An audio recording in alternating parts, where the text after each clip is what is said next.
এই যে আমাদের নেতা ভিপি নুরুল হক নূর, আপনারা সকলেই জানেন এই যে পতনটা হইল, আন্দোলন সংগ্রাম হলো, ভিপি নুরুল হক নূরকে গ্রেপ্তার করছিল না?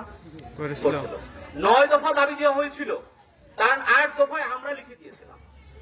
আর এই 8 দফা লিখে দেওয়ার কারণে ভিপি নুরুল হক নূরকে রাতের অন্ধকারে বাসার ভেতর থেকে টেনে হিঁচড়ে ধরে নিয়ে গিয়েছিল এবং তাকে 5 দিন পরে আরো 5 দিন তাকে গ্রেপ্তার রিমান্ডে দিয়েছিল। এটা আপনারা টেলিভিশন দেখেছেন না?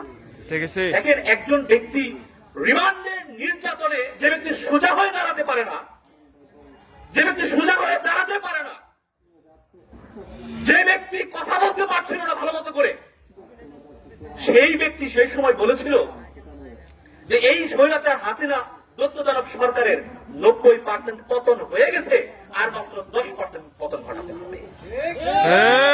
সত্যি সত্যি মহান আল্লাহ তাআলার অশেষ রহমত, এই স্বৈরাচার তত্ত্বাবধায়ক হাসিনা সরকার তারপরে 2 দিনও টিকে নাই। তারপরে কিন্তু হাসিনা দেশ ছেড়ে পালিয়ে যেতে বাধ্য হয়েছে।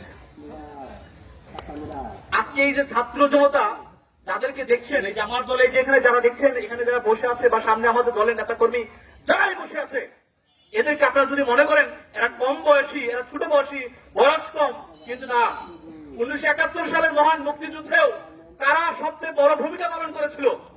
ছাত্র তরুণরা। মুক্তিযুদ্ধে ঝাঁপিয়ে পড়েছিল কারা? ছাত্র তরুণরা। এই হাসিনা সরকারের পতন ঘটেছে এই ছাত্র তরুণদের হাত ধরেই।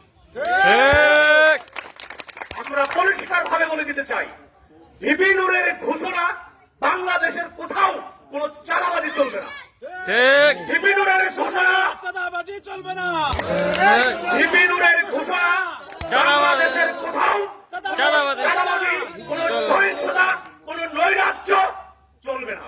একটু আগে ভাই যেটা বললেন, আমি আসার আগে আমি তাকে দেখলাম যে তিনি টুল দেওয়ার জন্য প্রস্তুত। আমি বললাম, তিনি কিসের টুল নিচ্ছেন?